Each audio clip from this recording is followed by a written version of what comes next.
Hello and welcome to our YouTube channel. दोस्तों, PHP के इस सीरीज में आप सबका स्वागत है।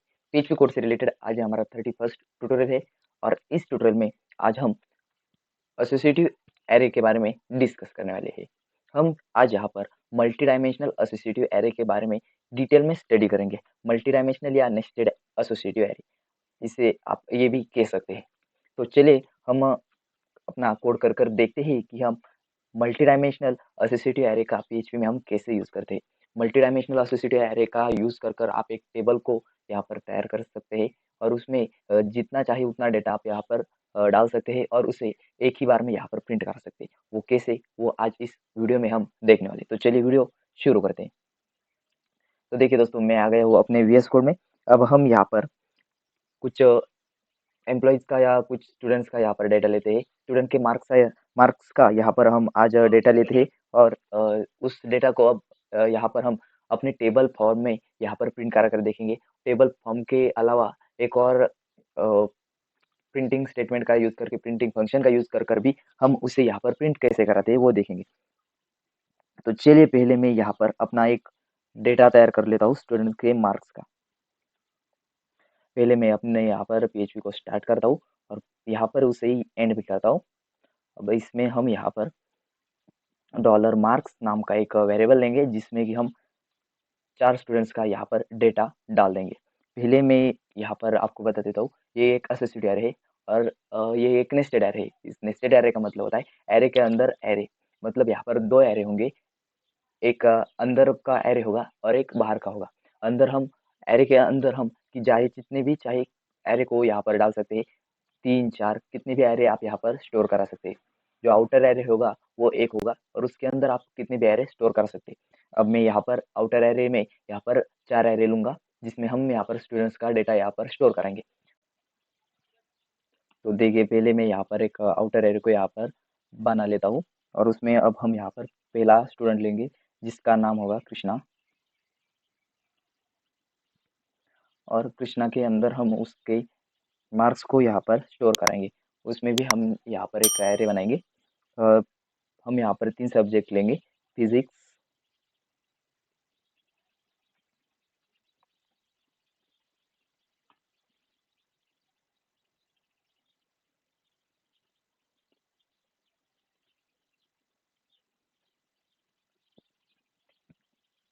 यहाँ पर हमने 3 सब्जेक्ट लिए, फिजिक्स, बायो और मैथ। अब हम यहाँ पर ऐसे ही 4 रिकॉर्ड्स को यहाँ पर बनाएंगे और यहाँ पर हम उन्हीं 4 रिकॉर्ड्स को यहाँ पर प्रिंट करा कर देखें। पहले हम यहाँ पर उन रिकॉर्ड्स को एक फंक्शन की मदद से यहाँ पर प्रिंट करेंगे और उसके बाद हम फॉर ईच लूप का यूज़ कर कर एक टेबल फॉर्मेट में उस डेटा को यहाँ पर प्रिंट करा कर दिखाएंगे। तो मैं ऐसे ही और 3 रिकॉर्ड्स को यहाँ पर बना लेता हूँ।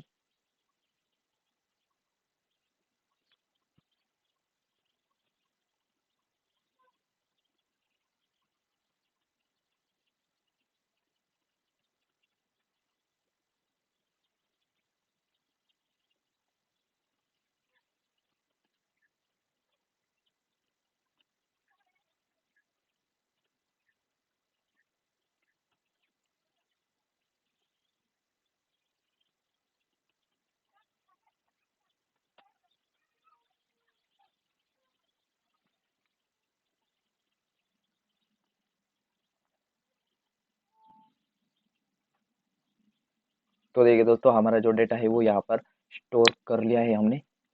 अब हम यहाँ पर आपको बताता हूँ, हमने यहाँ पर 4 एरे लिए हैं। पहला ये आउटर एरे है, मार्क्स नाम का एक एरे लिया है और उसके अंदर हमने ये 4 एरे लिए हैं जिसमें हमने उन सारे स्टूडेंट्स के नाम के साथ उनके मार्क्स यहाँ पर स्टोर किए हैं। अब हम इस एरे को यहाँ पर प्रिंट करा कर देखते हैं। हमें एरे को प्रिंट कराने के लिए पहले यहाँ पर एक प्री टैग लगाना पड़ेगा। पहले हम यहाँ पर एक प्री टैग लगाते, उसे सेमीकोलन देते। अब यहाँ पर हम प्रिंट आर फंक्शन का यूज़ करेंगे जिससे कि हमारे ये जो डॉलर मार्क्स नाम का ये जो एरे है वो यहाँ पर प्रिंट हो जाएंगे। अब हम इस इको करके प्री टैग को फिर से यहाँ पर क्लोज करा देते, सेमीकोलन। अब इस फाइल को हम यहाँ पर सेव करते हैं और अपने ब्राउज़र में इसका आउटपुट देखते हैं। और यहाँ पर हमें सेमीकोलन लगाना होगा जिससे कि हमारा यो जो रेड लाइन दिखा रहे थे वो यहाँ से गायब हो चुकी है। अब हम चलते हैं अपने ब्राउज़र में और यहाँ पर अपना आउटपुट देखते हैं। तो देखिए दोस्तों, हमारे जो ये एरे का पूरा पूरा डेटा जो है वो यहाँ पर प्रिंट हो चुका है। हमने यहाँ पर एक मेन एरे लिया था मार्क्स नाम का, जिसमें हमने यहाँ पर 4 स्टूडेंट का रिकॉर्ड यहाँ पर इंसर्ट किया था, 4 एरे यहाँ पर इंसर्ट किए थे और उन चारों के अंदर जो हमने मार्क्स यहाँ पर स्टोर किए थे वो यहाँ पर स्टोर होके आ चुके।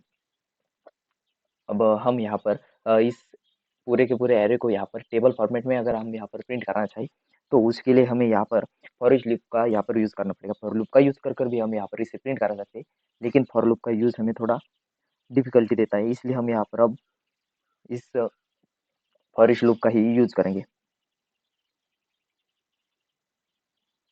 फॉर ईच लूप का यूज़ करने के लिए हमें यहाँ पर HTML के टेबल टैग में यहाँ पर प्रिंट करना है, इसलिए हम यहाँ पर HTML का टेबल टैग यूज़ करेंगे। टेबल टैग यूज़ करने के लिए हमें यहाँ पर इक्को लेना पड़ेगा। इक्को में हम यहाँ पर टेबल टैग जो है वो यहाँ पर स्टार्ट करेंगे, सेमीकोलन देते हैं और इसके बाद हम यहाँ पर हम फॉर ईच लूप लगा देते हैं। For each circular braces dollar marks as dollar key और डॉलर वैल्यू फर्स्ट। हमें यहाँ पर 2 एरे है, इसलिए हमें यहाँ पर डॉलर वैल्यू फर्स्ट लेना होगा। हमें और एक फॉर ईच लूप यहाँ पर लगाना है, इसलिए हम यहाँ पर एक ही लेते हैं और अब हम यहाँ पर वैल्यू सेकंड डाल देते हैं और यहाँ पर हमें मार्क्स नहीं, वैल्यू फर्स्ट चाहिए। Value first as dollar value second. और अब हमें यहाँ पर इस एरे को यहाँ पर इक्को कराना होगा, इसलिए हम यहाँ पर लेते हैं इक्को डॉलर वैल्यू सेकंड। इसको हम यहाँ पर सेमीकोलन लगा देते हैं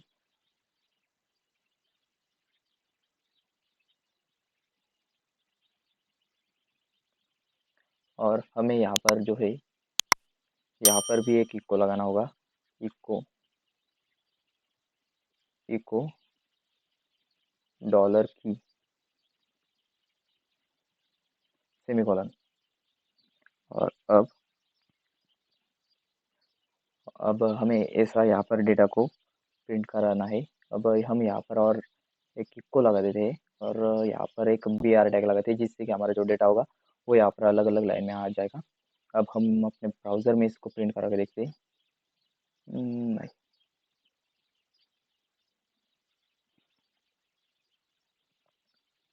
अब हम इस डेटा में यहाँ पर हम अपना टेबल के जो एट्रीब्यूट्स है उन्हें हम यहाँ पर लगा देते हैं। उसके लिए हमें पहले यहाँ पर इस इक्को के बाद यहाँ पर हमें यहाँ पर TR टैग लगाना पड़ेगा और उस TR टैग में हमें यहाँ पर टेबल डेटा का टैग लगाना होगा और यहाँ पर उस टेबल डेटा को हमें यहाँ पर क्लोज कराना होगा और यहाँ पर हमें उस टेबल रो को भी यहाँ पर क्लोज कराना है। ओके, ये हो गया टेबल रो भी क्लोज। अब इसके बाद हमें यहाँ पर नीचे आना है और यहाँ पर भी एक इस टेबल रो को हमें यहाँ पर क्लोज नहीं कराना, इसे हमें यहाँ से उठाकर डायरेक्टली नीचे क्लोज कराना है। इसकी जगह पर हमें यहाँ पर उसे क्लोज कराना है और इस टेबल के डेटा को भी यहाँ पर टेबल डेटा एट्रीब्यूट लगाना है और उसमें हमें यहाँ पर टेबल डेटा का जो एट्रीब्यूट है उसे हमें यहाँ पर क्लोज कराना है। और अब इसके बाद हमें यहाँ पर इस फॉर ईच लूप के ऊपर हमें यहाँ पर एक और इक्को कर कर हमें हेडिंग्स देनी है, इसलिए हमें यहाँ पर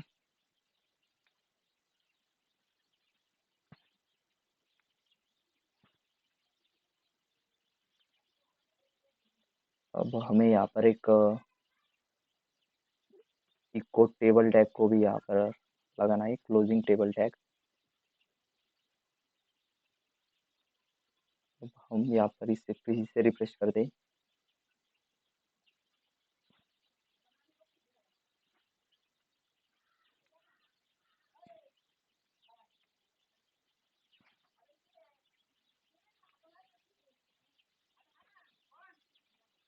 और हमें यहाँ पर ये जो हमने सर्कुलर बेसिस लगाया था उसे हमें यहाँ पर ऊपर लाना है।